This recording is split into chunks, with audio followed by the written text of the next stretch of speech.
Donald Trump accorde 30 jours de répit aux Européens. Donald Trump n'a pas donné aux Européens ce qu'ils souhaitaient dans la guerre de l'acier.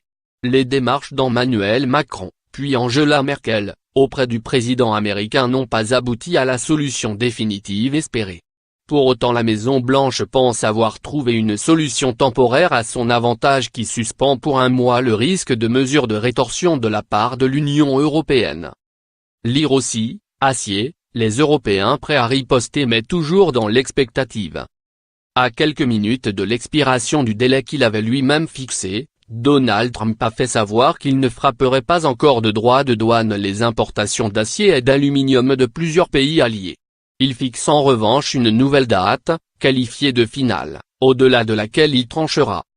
L'Union européenne, le Canada et le Mexique ont jusqu'au 1er juin pour négocier une solution et éviter les sanctions américaines.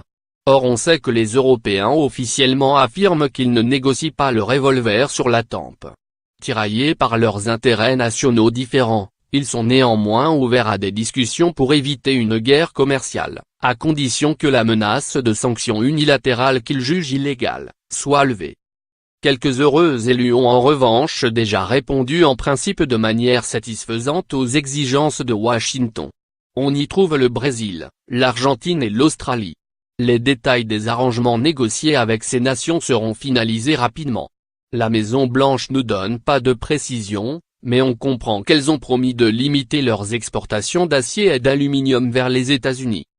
L'administration prolonge les négociations avec le Canada, le Mexique et l'Union européenne pour une durée finale de 30 jours. Dans toutes ces négociations, l'administration se concentre sur des quotes-parts qui restreindront les exportations, éviteront les détournements d'exportation issus de pays tiers et protégeront la sécurité nationale, explique la présidence américaine. Cette dernière, depuis le 23 mars, menace les exportateurs d'acier vers les États-Unis d'une surtaxe de 25% et les exportateurs d'aluminium d'une surtaxe de 10%, au nom de la protection de la sécurité nationale. Ces solutions a été imaginée par Donald Trump et largement condamnée dans le monde, y compris aux États-Unis par les républicains au Congrès. Elle est censée défendre les producteurs américains contre le surplus d'acier produit sur le marché. Une situation en grande partie causée par une surproduction délibérée de la Chine. Lire aussi, taxe américaine, la France prête à discuter avec Washington. Le Canada et le Mexique sont dans la phase finale d'une vaste renégociation de leur accord de libre-échange avec les États-Unis. En les exemptant de sanctions sur l'acier et l'aluminium pour le moment, Donald Trump pense faciliter la conclusion de ces discussions complexes centrées ces derniers jours sur la manière de maximiser le contenu nord-américain des échanges de véhicules et pièces automobiles. Un secteur qui obsède la Maison-Blanche. La situation de l'Union européenne est plus complexe. La Commission européenne a déjà arrêté une liste de 8 milliards d'euros de produits américains ciblés qui feront immédiatement l'objet de droits de douane si jamais la menace de surtaxe américaine sur l'acier et l'aluminium est mise à exécution. Néanmoins l'Allemagne se trouve en position de faiblesse dans ce bras de fer. D'abord parce que son industrie sidérurgique serait la principale victime des sanctions américaines. En outre le modèle économique allemand de croissance, axé sur les exportations, a beaucoup à perdre d'une guerre commerciale avec les États-Unis.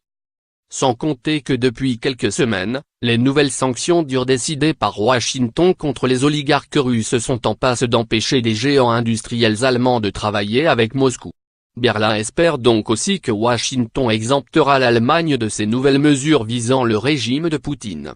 La position inattendue de demandeur dans laquelle se trouve Angela Merkel donne un avantage tactique à Donald Trump dans des négociations que les Européens par pudeur diplomatique sont obligés de qualifier de discussion.